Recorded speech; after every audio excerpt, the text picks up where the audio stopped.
سامعین محترم،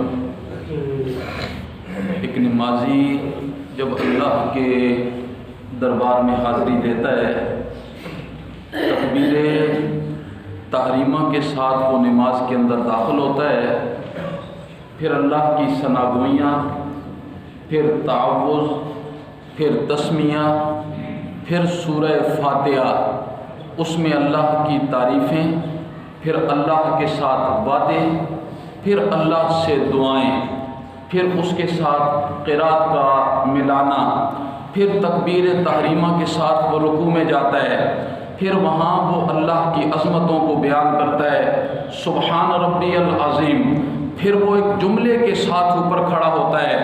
وہ جملہ ایسا ہے کہ جو پوری نماز کا مقصد ہے، مدعا ہے، خلاصہ ہے، نتیجہ ہے۔ یعنی کیا مطلب ہے کہ نماز بندے کو ایک نظریہ دے کے جانا چاہتی ہے۔ اللہ جو 5 مرتبہ اپنے دربار میں بلاتے ہیں نا، اللہ کہتے ہیں میرا بندہ میں ایک نظریہ تجھے دے رہا ہوں۔ وہ جملہ کیا ہوتا ہے؟ وہ جملہ ہوتا ہے سمیع اللہ لمن حمدہ۔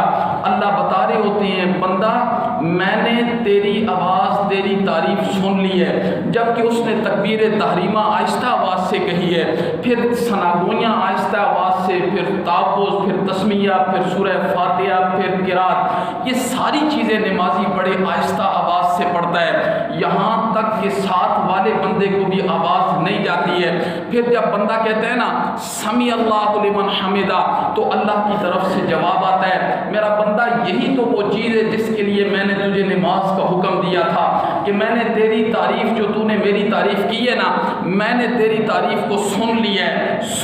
پھر میں نے بتایا یہ السمیع، یہ اللہ رب العزت کی صفت ہے، یعنی سننا یہ خاصہ ہے، خدا ہے، اور یہ اللہ رب العزت کی صفت ہے۔ اور اس صفت کو اللہ رب العزت نے قرآن میں بہت مرتبہ بڑے زبردست انداز سے ذکر کیا، کہ اللہ کہتے ہیں میرا بندہ یہ نظریہ میں تجھے نماز میں دینا چاہتا ہوں کہ تیری ہر پکار کو میں سننے والا ہوں، اور میں ہی اس کا جواب دینے والا ہوں۔ میری ذات کے علاوہ کوئی سننے والا نہیں ہے، میری ذات کے علاوہ کوئی تیری پکار کا جواب دینے والا نہیں ہے، میری ذات کے علاوہ تیری داد رسیاں کرنے والا کوئی نہیں ہے۔ اللہ کہتے ہیں میں ہی تیری پکار کو سننے والا ہوں۔ قرآن نے ایک جگہ ذکر کیا، اور بڑے زبردست انداز سے قرآن نے ذکر کیا۔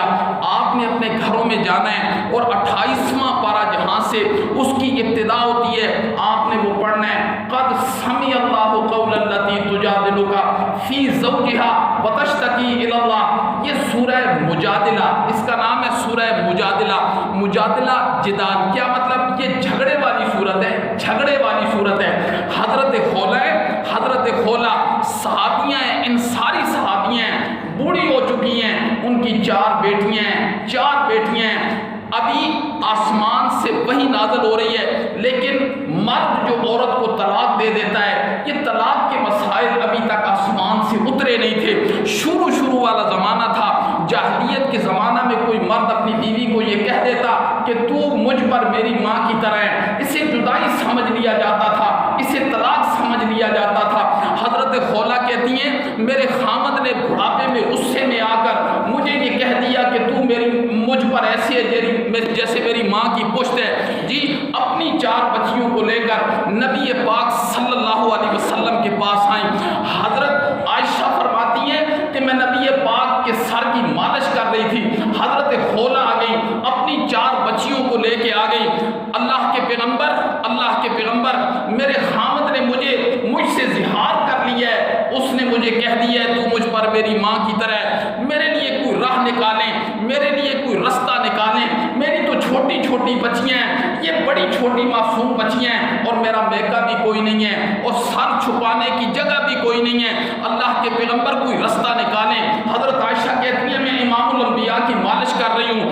امام الانبیاء نے فرمایا خولہ قانون کسی اور جگہ پہ بنتے ہیں، میرا کام قانون بنانا نہیں ہے، میرا کام تو زمین والوں پر قانون کو نافذ کرنا ہے۔ اللہ کے پیغمبر ہر بات پر وحی آ جاتی ہے، ہر کسی مسئلے کے لیے حل ہو جاتا ہے، میری باری میں تو اس لیے آئی ہوں آپ کے پاس، میرے لیے کوئی راہ نکالو، کوئی راہ۔ حضرت عائشہ فرماتی ہے نبی پاک بار کہتے خولہ مجھ سے رابطہ نہ کرو، نیلی چھت والے سے رابطہ کرو۔ حضرت عائشہ فرماتی ہے خولہ اپنی بچیوں کو لے کر کبھی آگے سے، کبھی دائیں اور کبھی بائیں اور کبھی پیچھے سے نبی پاک کے ساتھ جھگڑ رہی ہیں. آپ کہہ رہے ہیں خولا میں کوئی الہ تو نہیں ہوں, میں تو اللہ نہیں ہوں, اللہ تو کہیں اور بیٹھا ہوا ہے, تو اللہ سے رابطہ کر, نیلی چھت والے سے رابطہ کر. حضرت عائشہ کہتی ہیں نبی پاک جب دونوں لڑتے رہے, حضرت خولا اور امام الانبیاء جھگڑتے رہے, آخر میں نبی پاک نے فرمایا خولا مجھے کیا کہتی ہو, جاؤ نیلی چھت والے سے رابطہ کرو, میں تمہارے اس مسئلے پر ابھی تک نہیں بول سکتا ہوں, اس لیے کہ وما ینطق عن الہویٰ ان ہوا الا وحی یوحیٰ, میری زبان تو حرکت اس وقت کرے گی جب اللہ کی طرف سے کوئی مجھے پیغام ملے گا. حضرت خولا کہتی ہیں میں اپنی معصوم بچیوں کو لے کر ایک سائڈ پر بیٹھ گئی اور میں نے اپنی معصوم بچیوں کے ہاتھ آسمان کی طرف اٹھائے, میں نے اپنی بچیوں سے کہا بیٹا کرو یا اللہ یا اللہ یا اللہ. حضرت عائشہ فرماتی ہیں اس کے بعد حضرت خولا نے اللہ رب العزت کے دربار میں اپنی جھولی کو پھیلایا, اور جو جملے کہے نا اس قدر زبردست انداز سے, آپ کی جو کیفیت تھی اس کیفیت کو دیکھ کر امام الانبیاء کی آنکھوں میں بھی آنسو آ گئے. حضرت خولا کی جو اپنے مالک کے ساتھ کیفیت تھی, حضرت خولا نے اللہ سے کہنا شروع کر دیا اور بڑے عجیب جملے کہے. فرمایا یا من یرا ما فی الضمیر ویسمع انت المعد لکل ما یتوکل, یا من یرا ما فی الضمیر ویسمع, اے دلوں کو دیکھنے والے اور مظلوم کی پکار کو سننے والے, اے دلوں کو دیکھنے والے اور مظلوم کی پکار کو سننے والے, انت المعد لکل ما یتوکل, مولا جو تجھ سے امیدیں باندھ لیتا ہے تو اس کی امیدوں کو خالی واپس نہیں لٹایا کرتا, تو اس کی جھولیوں کو بھر دیا کرتا ہے. مولا زمین اندھی ہے, زمین بہری ہے, زمین گونگی ہے, مولا جب یہ پیاسی ہوتی ہے اس کی رمزوں کو سمجھ کر کہاں سے بادل اٹھاتا ہے اور زمین کی پیاس کو بجھا کے رکھ دیتا ہے. مولا میں نے اپنی معصوم بچیوں کے ہاتھ تیرے سامنے اٹھائے ہوئے ہیں جی. یا من یرا ما فی الضمیر ویسمع انت المعد لکل ما یتوکل, مولا جو تجھ سے امیدیں باندھ لیتا ہے تو ان کی امیدوں کو پورا کر دیا کرتا ہے. مالی سوا فقری الیک وسیلۃ, مولا میری غربت کا وسیلہ ہے, مولا میرے اجڑنے کا وسیلہ ہے, مولا میری ان معصوم بچیوں کا وسیلہ ہے, مولا سب سے بڑے وسیلہ تو یہ سامنے بیٹھے ہوئے ہیں, مولا میں ان کے پاس آئی تھی کہ کوئی راہ نکالے, مولا انہوں نے تیری راہ دکھا دی ہے, مولا میرے فقر کا وسیلہ ہے. یا من یرا ما فی الضمیر ویسمع انت المعد لکل ما یتوکل, مالی سوا فقری الیک وسیلۃ, میرے پاس تو صرف اور صرف میری غربت کا, میرے اجڑنے کا, میرے فقر کا وسیلہ ہے. مالی سوا فقری الیک وسیلۃ ومالی سوا قرع لبابک حیلۃ, مولا اس دروازے کے علاوہ میرے پاس کوئی اور دروازہ بھی نہیں ہے, مولا اس در کے علاوہ میرے پاس کوئی اور در بھی نہیں ہے. مالی سوا فقری الیک وسیلۃ ومالی سوا قرع لبابک حیلۃ لئن رددت فی باب اقرع. حضرت خولا نے بڑی درد امیز بھری گفتگو اپنے اللہ سے کی, اپنے اللہ سے کی. اللہ کو کہنے لگی مولا یہ در ہے, میں نے یہاں سے نہیں اٹھنا ہے, تیری مرضی ہے, تو در کو کھول یا نہ کھول, میں نے یہاں سے نہیں اٹھنا ہے. مولا صرف ایک شرط پر یہاں سے اٹھوں گی, پھر مجھے کوئی اور در بتا دے جہاں پھر شنوائی ہوتی ہے جی, یہاں پھر کوئی, تو مولا وہاں وہ در نہ کھولیں گے, یہاں میں در نہ چھوڑوں گی, حکومت اپنی اپنی ہے, وہاں تیری یہاں میری. فرمایا میں نہیں چھوڑوں گی یہاں تک. حضرت خولا نے اس قدر درد بھرے الفاظ سے اپنے اللہ کے دربار میں شکایت کی نا, حضرت عائشہ فرماتی ہیں میں نبی پاک کی مالش کر رہی تھی, وہ وحی والی کیفیت شروع ہو گئی. امام الانبیاء نے فرمایا عائشہ پیچھے ہٹ جا, فرشتہ آ گیا آسمان سے, مجھ پر چادر پہ بچھا دے. حضرت عائشہ کہتی ہے میں نے چادر اڑوا دی, اور نبی پاک کی وہ کیفیت جب وحی والی ہوتی تھی پورا جسم پسینے سے بھر جاتا تھا. وہی کیا آئی, سورہ مجادلہ کی پہلی قرآن کی جو آیتیں ہیں, قد سمی اللہ, قد سمی اللہ, سمی اللہ لمن حمدہ, قد سمی اللہ قول التی تجادلک فی زوجہا وتشتکی الی اللہ. اللہ اکبر.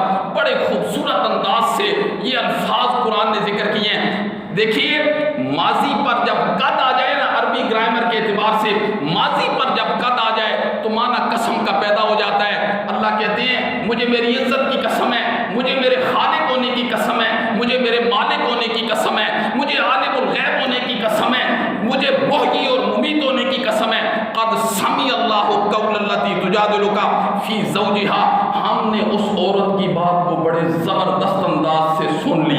سن لیا جو آپ سے جھگڑ رہی تھی فی زوجہا اپنے شوہر کے بارے میں. پھر اللہ رب العزت نے تو طلاق کے قانون نازل کیے، لیکن کہنے کا مطلب یہ حضرت عائشہ فرماتی ہیں اللہ میں تجھ پر قربان جاؤں، اللہ میں تجھ پر قربان جاؤں، خولا کے زبان سے نکلے ہوئے جملے مجھ تک نہیں پہنچے ہیں، عرش تک پہنچ چکے ہیں، عرش تک پہنچ چکے ہیں. مولا تیرے سماعت پر قربان جاؤں. قد سمع اللہ قول التی تجادلک. تو نماز کیا سکھا رہی ہوتی ہے؟ یہ عقیدہ سکھا رہی ہوتی ہے، نظریہ سکھا رہی ہوتی ہے. آج ہمیں کیا پڑھایا جا رہا ہے میرے محترم؟ ہمیں کیا سکھلایا جا رہا ہے؟ جی تمہاری اللہ نہیں سنتا، تم پلیتو، تم گناہگارو، ہمارے پاس آؤ. جی مشرکین مکہ کیا کہتے تھے؟ اگر چھت پہ جانا ہو تو سیڑھی کی ضرورت ہوتی ہے. جی اللہ نے فرمایا فلا تضربوا للہ الامثال، میرے لیے ایسی مثالیں مت بیان کیا کرو. اللہ نے فرمایا اس لیے نہ بیان کیا کرو، چھت ہے وہ جی اور تو ہے جہاں، تو نہیں جا سکتا، تو وہاں نہیں جا سکتا، اس لیے تجھے سیڑھی کی ضرورت پڑ جاتی ہے. تو مشرکین مکہ کیا کہتے تھے؟ سیڑھی، چھت پر جانے کے لیے سیڑھی کی ضرورت پڑتی ہے. اللہ تک پہنچنے کے لیے بھی ان کی ضرورت پڑتی ہے، بزرگوں کی ان کی ضرورت پڑتی ہے. اب ان کا نظریہ دیکھیں، چھت کو سمجھ جائیں اللہ، سیڑھی کو سمجھ جائیں بزرگ، اور اوپر چڑھنے والے یہ بزرگوں کا احترام کرنے والے ہیں، یہ بزرگوں کا احترام کرنے والے ہیں. اللہ نے فرمایا فلا تضربوا للہ الامثال، میرے لیے مثالیں نہ بیان کرو. میرے محترم علماء کا تو پیٹ کا مسئلہ ہے، تم تو سمجھدار لوگ ہو، عقل مند لوگ ہو، تمہیں اللہ کی باتیں سمجھ نہیں آتی ہیں. اللہ نے کیا فرمایا؟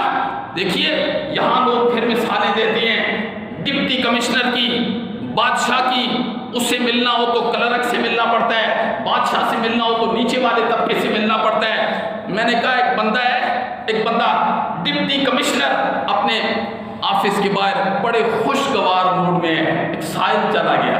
اس نے کہا بولو کیا حاجت لے کے آئے ہو، میں تمہاری حاجت کو پورا کر رہا ہوں. وہ ڈپٹی کمشنر کے آگے کھڑا ہے، کبھی ادھر دیکھ رہا ہے، کبھی ادھر دیکھ رہا ہے. ڈپٹی کمشنر کہتا ہے کس کو دیکھ رہے ہو؟ وہ کہتا ہے جی آپ تک پہنچنا ہو تو کلرک کی ضرورت پڑتی ہے.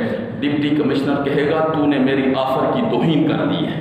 کہے گا کہ نہیں کہے گا کہ میں تیرے سامنے کھڑا ہوں، میں تجھے کہہ رہا ہوں بول، تو کہہ رہا ہے تجھ تک پہنچنا ہو تو یہ اس کی آفر کی توہین نہیں ہے؟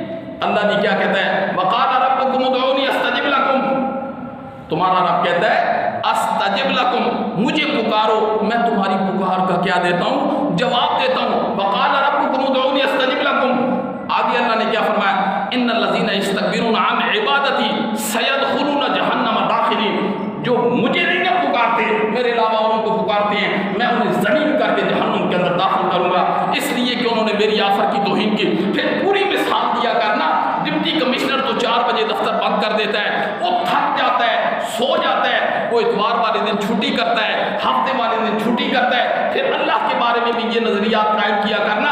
اسی لیے اللہ نے فرمایا لا تأخذہ سنۃ ولا نوم، مجھے اونگ بھی نہیں آتی ہے، نیند بھی نہیں آتی ہے. ڈپٹی کمشنر نے اپنے دروازے پر لکھا ہوا ہے بغیر اجازت کے اندر نہیں آنا ہے، اجازت لے کے آنا ہے. اللہ کہتے ہیں میں نے اپنے دروازے پر لکھا ہوا ہے اجیب دعوت الداعی اذا دعانی، میں ہر وقت پکارنے والے کی پکار کا جواب دیتا ہوں. بندہ رات کو اٹھا، اس نے اپنی ماما کو بلایا، پتہ چلا اس کی ماں سوئی ہوئی ہے، اس نے اپنے بھائی کو بلایا، بھائی سویا ہوا ہے، اس نے اپنے بیٹے کو بلایا، بیٹا سویا ہوا ہے، اس نے اپنی شریک حیات کو بلایا، وہ سوئی ہوئی ہے. اس نے کہا یا اللہ، اللہ نے کہا اجیب دعوت الداعی اذا دعانی، اجیب دعوت الداعی اذا دعانی. میں اسی لیے تو سوتا نہیں ہوں، مجھے کوئی پتہ نہیں ہے کہ کس وقت کوئی مجھے پکار لے. اللہ نے فرمایا میں تمہاری پکاروں کو سنتا ہوں. یہ نماز ایک نظریہ دے رہی ہوتی ہے، ایک عقیدہ دے رہی ہوتی ہے. وہ نظریہ اور عقیدہ کیا ہے؟ سمع اللہ لمن حمدہ. اللہ کہتے ہیں میں نے سن لی ہے اس بندے کی پکار جس نے اس کی تعریفیں کی ہیں. اس لیے یہ عقیدہ ہے کہ ہر وقت، ہر جگہ سے، ہر حالت میں سننے والا اور جواب دینے والا صرف اور صرف کون ہے؟ صرف اور صرف اللہ ہے. تو نماز کا یہ عقیدہ بھی ہمارے دماغوں کے اندر ہونا چاہیے.